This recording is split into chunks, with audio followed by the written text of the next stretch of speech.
All right, so we're gonna check out one more featuring Diana Ross, man. We got the Supremes. Living in Shame, say one you may not hear otherwise. Not a huge hit, but one of my favorites.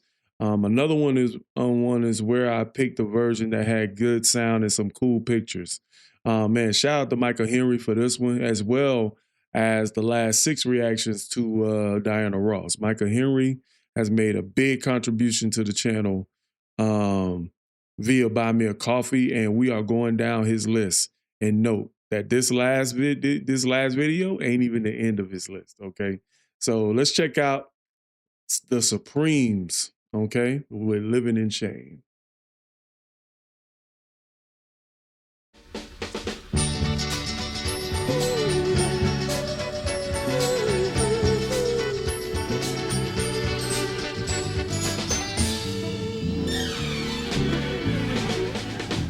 Mama's cooking bread. She wore a dirty, raggedy scarf around her head. Always had her stockings low, rolled to her feet, she just didn't know.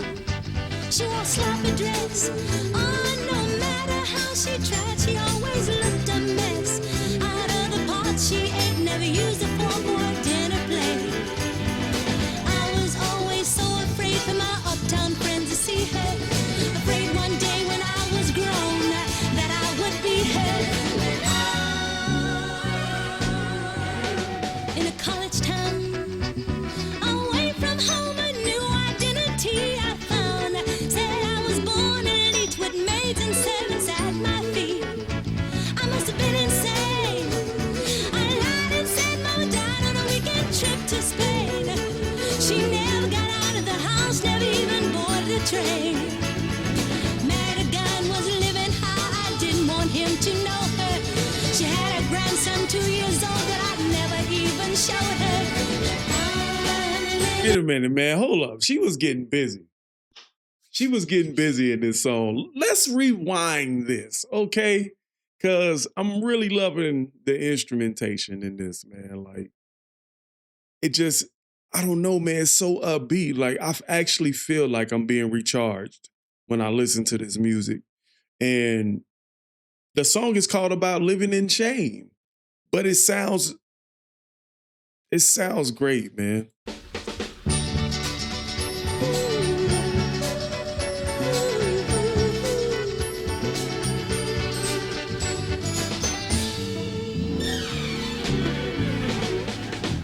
Mama's cooking bread.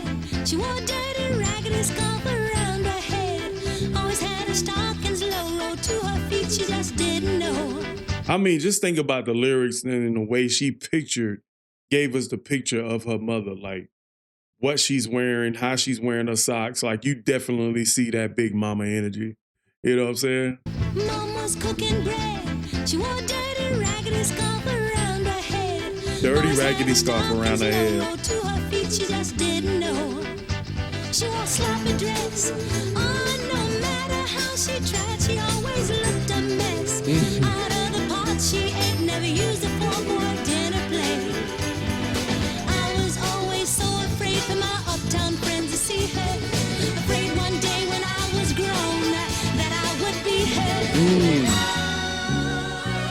Lyrically, going back and listening to this, like, I'm sitting here thinking, like, wow, like, talk about living in shame, being embarrassed by your parent and how they look. You know what I mean? Like, I don't know if she's speaking about this in the first person, but this is crazy, bro. This is crazy. Grown that I would be her. In a college town, away from home, a new identity I found. Said I was born in each with maids and servants at my feet. I must have been insane. I lied and said Mama died on a weekend trip to Spain. She never got out of the house, never even boarded a train. Married a gun, was living high, I didn't want him to know her. She had a grandson 2 years old that I'd never even showed her. I'm living in shame. Mama, I miss you. So ashamed of her mother that she didn't even show her grandson, dude. Like, really? How? Why? Well, what's with the angst? I'm living in shame.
I wonder what's the history behind this song. Now, I'm going to say this. Being embarrassed about your parents and they living situation, that's crazy. And it seemed like in that last verse that she experienced a lot of regret about who her mother was, but her mother ended up paving the way for her to be able to do what she wanted to do. She was able to go to college on her mother's salary. You know what I'm saying? She was able to have a family on the back of her mother. And she was able to have unshameful life, you know, on the backs of her mom. And then when her mom passed doing the thing that she was always doing, now you sitting there living in sort of like a regret. And I think for the people that can relate to that, I really do believe that sits with you for a long time until you can forgive yourself. You know what I mean? So thank you, Michael Henry, man, for these first 6 on Diana Ross. Okay. Want you guys to post your comments down below. Let me know what you guys think about this one. What do you guys think about the message in this song, man? Have you ever experienced that yourself? Do you know somebody in your family currently that's kind of you're embarrassed about or you got shame for over? You know what I mean? Did you get over it? Let me know in the comment section below, okay? Catch you guys in another one, all right? Peace.